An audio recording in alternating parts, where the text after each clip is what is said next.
네, 안녕하세요. 오늘은 7월 9일 목요일 이사야서 16장에서 18절 바이블 타임을 같이 나누고자 합니다.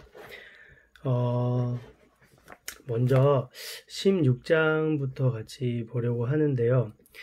저희가 어제 15장부터 이제 모압에 대해서 먼저 계속 이어지고 있습니다. 그래서 15장에는 어제 현준 전사님 잘 설명해 주신 것처럼 모압의 멸망에 대해서 이제 얘기하고 있고요. 16장은 그것에 컨티뉴해서 모압의 멸망에 대해서 계속 이야기하고 있습니다. 16장 6절에 보면 모압이 이 망하는 이유를 하나님께서 말씀해 주고 계십니다. 우리가 모압의 교만을 들었나니 심히 교만하도다. 그가 거만하여 교만하며 분노함도 들었거니와 그의 자랑이 헛되도다. 어제 현준 전생께서 잘 설명해 주셨는데 많은 강대국이 망하는 이유가 바로 이 교만함 때문이었습니다. 모압도 이 교만함 때문에 결국 망하게 됩니다. 그러면서 7절에서 10절은 이 교만한 모압이 어떻게 망하는지 하나님께서 말씀해 주고 있는데요. 이 팔레스타인 지역 쪽은 날씨가 포도농사가 굉장히 잘 되는 곳이에요. 그래서 이 포도농사를 많이 했는데 하나님께서 이 날씨에 가뭄을 줘서 바로 이 모압이 포도농사를 못 짓게 하는, 그래서 그걸로 수입원이 되는데 사람들이 결국 못 살게 되는 그런 것에 대해서 이야기하고 있습니다. 그래서 7절에 건포도 떡을 위하여 그들이 슬퍼하고 심히 근심하고, 네, 그 다음에 10절에 보면 결국 기쁨과 즐거움이, 그들이 그 수확에서 오는 그런 기쁨과 즐거움을 결국엔 잊어버릴 것이라고 하나님께서 말씀하고 있습니다. 그리고 12절을 보면 그들이 기도할지라도 그것이 별로 소용이 없을 거라는, 그리고 마지막으로 14절에 이 심판의 내용이 3년 내에 임할 것이다 라는 내용을 16장에서 보여주고 있습니다. 그러나 아까 우리 말했듯이 모압이 교만하다고 했었잖아요.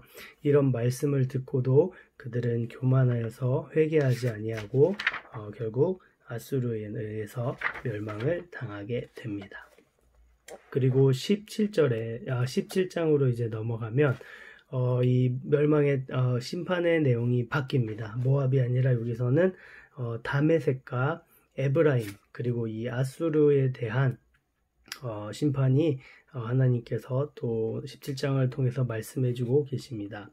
17장 1절에서 3절이 바로 이 다메섹에 관한 경고입니다. 이 다메섹은 바로 이 아람 나라의 수도입니다. 이 수도가 어떻게 될 것이라고 얘기하냐면 장차 성읍을 이루지 못하고 1절에 무너진 무더기가 될 것이다 라고 얘기하는데요. 우리 한번 생각해 보면 그 나라의 가장 좋은 것은 그 나라의 수도입니다. 우리 미국에서는 뭐 뉴욕이 워싱턴이 수도이긴 하지만 뭐 뉴욕이나 LA나 이런 좋은 도시 있는 것처럼 한국은 이제 서울이 가장 좋은 도시이자 수도이잖아요. 그런 것처럼 수도는 가장 팬시하고 가장 화려하고 가장 강한 곳인데 그곳이 어떻게 될 것이냐면 무더기 같이 될 것이다 라고 얘기하고 있습니다. 더 나아가서 아루엘 성읍들이 버림을 당하리니 2절에 양무리를 치는 곳이 되어 양이 눕되 놀라게 할 자가 없을 것이며 라고 되어 있습니다. 결국에는 그런 화려하던 이 수도가 망해서 정말 그냥 양들이 뛰어다니는 그런 곳이 될 것이다 라고 얘기를 하고 있고요. 결국 그 3절에는 아람의 남은 자가 멸절할 것이다 라고 이 다메섹에 대한 경고를 하고 있습니다.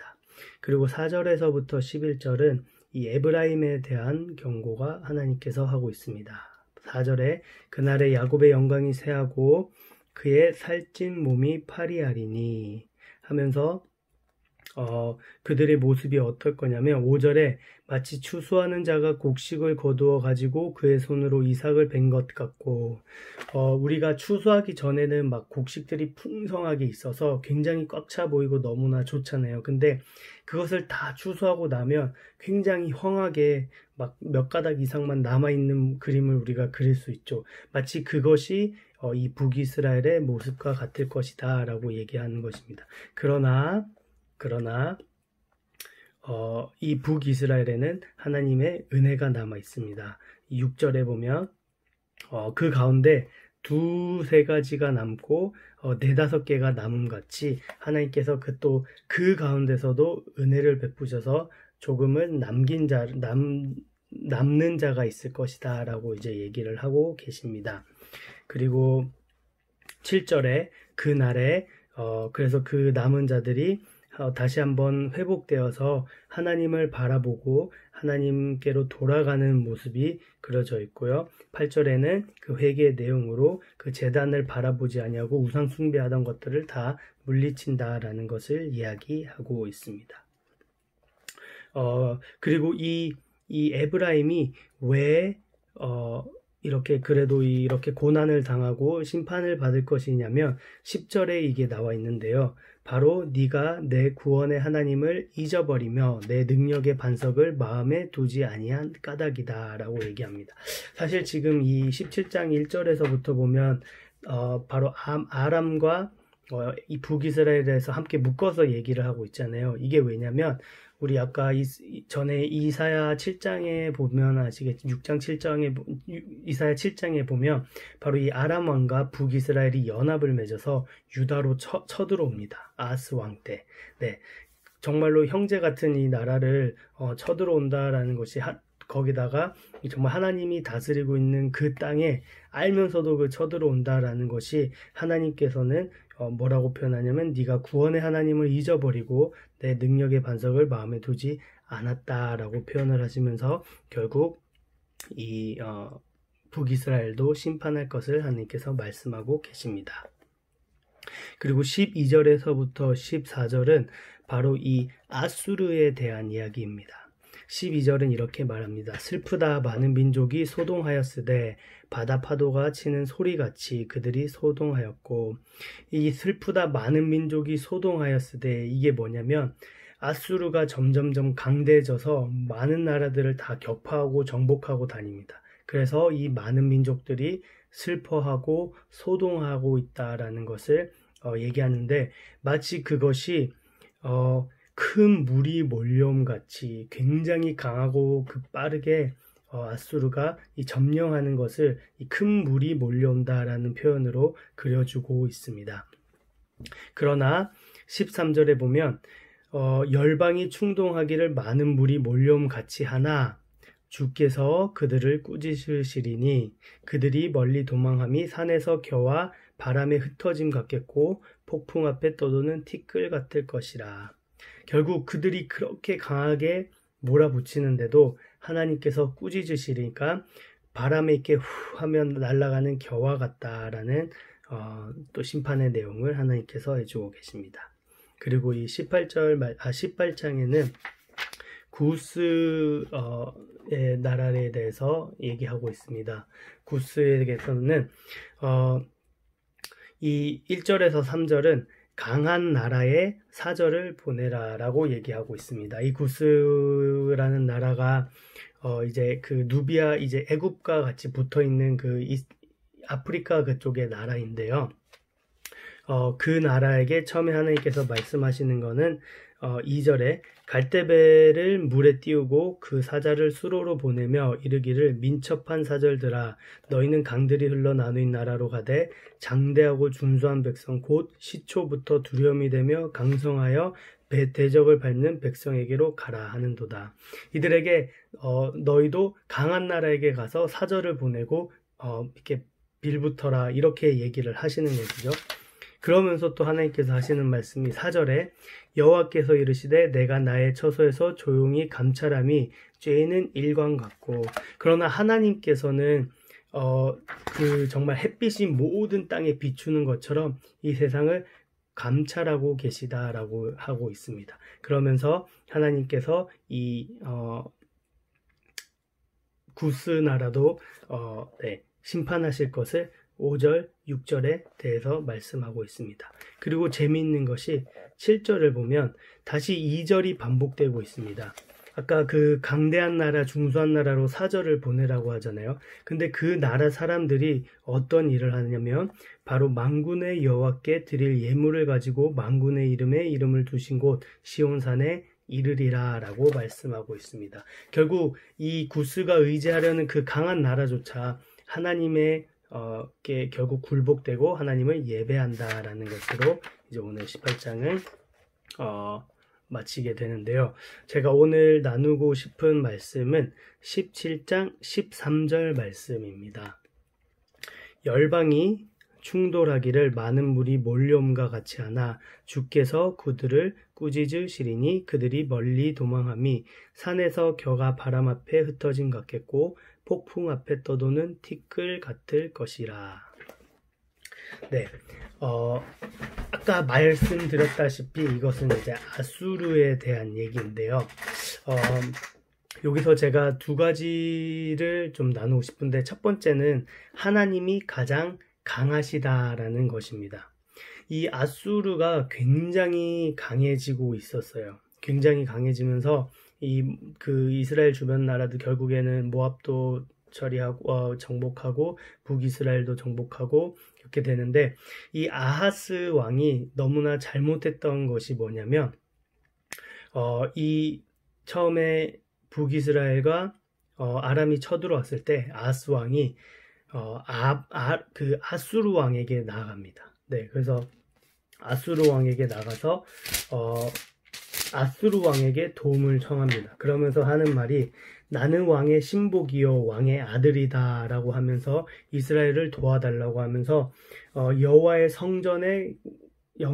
성전과 왕궁 곳간에 있는 은금을 내어다가 아수르 왕에게 다 내어줍니다. 그래서 아수르 왕이 와서 이제 도와주는데 그것을 보고 이 아하스 왕이 더 나아가서 그 아수르 왕이 섬기는 신의 그 제단의 모습을 그 흙을 가져오고 그 제단의 모습을 그대로 본떠와서 자기가 있는 이 예루살렘에서 그대로 그 신에게 예배를 드리는 모습까지 보게 됩니다. 그거를 보면서 이 아수르 왕이 얼마나 이 하나님을 모욕했을까요?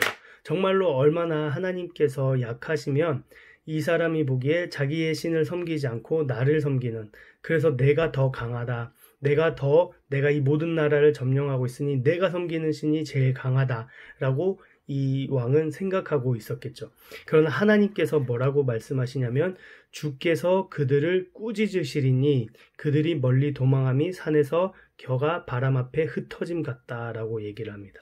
결국 어떻게 되냐면 이 아수르 왕이 다른 나라를 막 정복을 하다가 나중에 히스기야 시대 때 다시 유다를 침공하러 옵니다. 그때 또 막 하나님을 모욕하고 막 엄청 욕을 하면서 내 신이 강하다, 너희 신 아무것도 아니다, 믿지 마라, 이렇게 막 모욕을 합니다. 근데 하나님께서 너무나 재미있게도 하루 만에 이 18만 5천 명을 그냥 밤에 다 치십니다. 그래서 그때부터 이 아수르 나라가 국력이 쇠약해져서 나중에 결국 이제 다시 바벨론에게 이제 먹히게 되는데, 하나님께서 그 단 하루 만에 이 18만 5천 명을 후 부시니까 정말 이 말씀처럼 바람 앞에 겨와 같은 그런 현상이 이제 일어났었던 것이죠.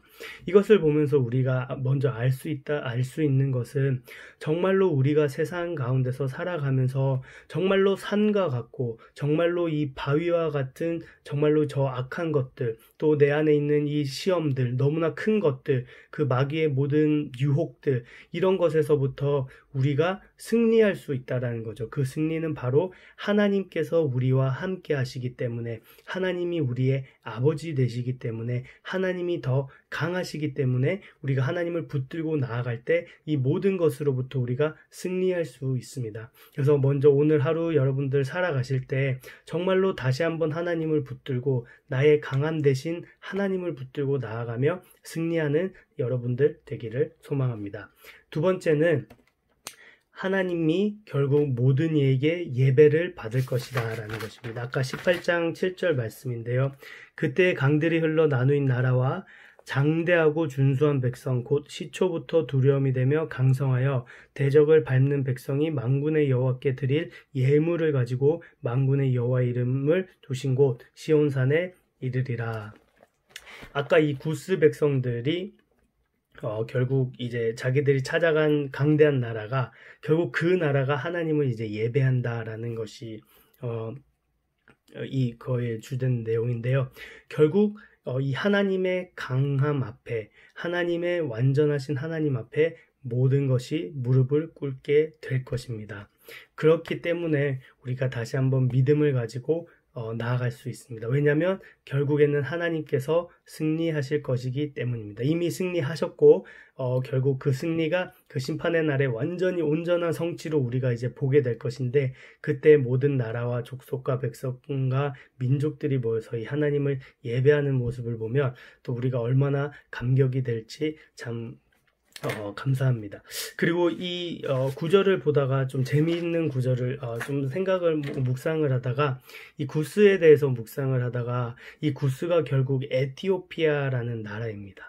그러면서 이제 묵상을 하게 됐는데 이 구스라는 나라가 아까 얘기했잖아요. 강대한 결국 강한 나라에 예배를 드리게 되고, 강한 나라에 정찰을 하게 되고, 그 강한 나라에 이제 함께 예배를 드리는데, 이것이 시간이 흘러서 800년 뒤에, 이 사도행전에서 이 에티오피아 내시가 등장합니다.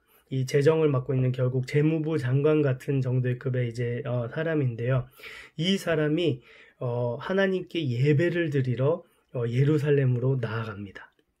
그리고 나서, 예루살렘으로부터 다시 돌아가는 길에 이 빌립 집사님의 그러니까 이사야서를 읽고 있는데 그 이사야서를 읽으면서 이것이 해석이 안 되는 거예요. 근데 그때 빌립 집사님이 나타나서 이사야서를 해석을 해주면서 결국 그 사람이 예수 그리스도를 믿게 되고 이제 그리스도인이 되는 것이 나타나는데, 그 사람이 이사야서를 읽으면서 이제 처음부터 막 읽어 나갔을 거 아니에요. 그러면서 이 구스 나라, 즉 자기의 이 800년 전에 자기의 나라가 어떤 일이 있었고 그 예언이 어떻게 성취되었는지를 보면서, 그리고 자기가 800년 후니까 모든 역사를 알 거 아니에요, 자기 나라에. 그것을 보면서 더 하나님을 신뢰하지 않았을까, 더 하나님을 믿게 되지 않았을까. 그리고 빌립 집사님에 의해서 이 복음이 온전히 또 전해졌을 때 이 복음이 정말로 그냥 예배드리는 것이 하나님의 그냥 유대인들이 예배드리는 것처럼 드리는 것이 아니라 온전한 예배의 모습으로 나아간 모습이 참 감동으로 다가왔어요.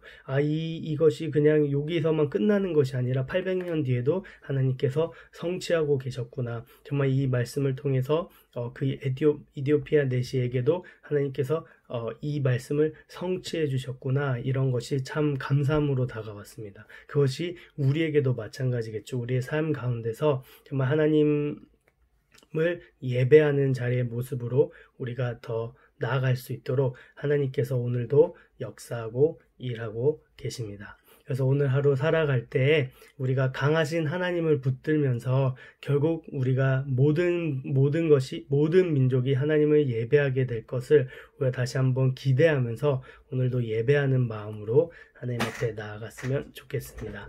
잠시 같이 기도하는 시간 가지겠습니다.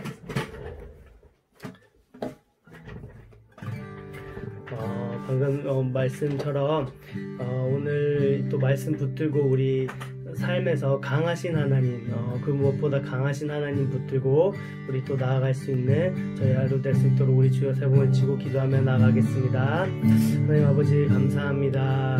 정말 오늘 말씀처럼 정말 이 강하신 하나님을 붙들며 나아갑니다. 강하신 하나님, 우리가 세상을 살아가면서 참 너무나 많은 두려움과 어려움이 있습니다. 정말 아버지 정말 힘들고 지칠 때가 있습니다. 아버지 그럴 때 우리가 다시 한번 하나님을 붙들고 나아갈 수 있도록 인도하여 주시옵소서. 하나님 다른 것이 아니라 하나님을 붙들며 나아갈 수 있는, 오직 하나님만 바라보고 나아갈 수 있는, 아버지 우리가 믿음으로 걸어갈 수 있는 우리 한 명 한 명 될 수 있도록 주님 인도하여 주시고 붙들어 주시옵소서. 이 말씀을 더욱더 붙들기 원합니다. 정말 하나님의 크신 사랑을 더욱더 깨달아 알기 원합니다. 주님 성령님께서 말씀하여 주시고 붙들어 인도하여 주셔서 오늘 하루 또 주님의 영광 위에 살아갈 수 있는 될 수 있도록 주님 붙들어 주시고 인도하여 주시옵소서. 하나님 아버지 감사합니다. 오늘 하루 또 이 말씀을 붙들며 나아갑니다. 정말 이 강한 아수르 나라가 있음에도 정말 하나님께서 한번 꾸짖었을 때 그것이 바람에 나는 겨와처럼 흩어졌던 것을 바라보는 것처럼 정말 우리 앞에 있는 어떠한 강한 상대와 어떠한 어려움이 있을지라도 아버지 저희가 하나님이 더 강하시다라는 것을 알고 믿음 붙들고 오늘 하루 승리하며 나아가며 하나님께 예배드리며 나아갈 수 있는 저희 될 수 있도록 주님 인도해 주시고 붙들어 주시옵소서. 감사합니다. 주님 사랑합니다. 예수님의 이름으로 기도합니다. 아멘. 오늘 하루도 승리하며 나아가기 원합니다.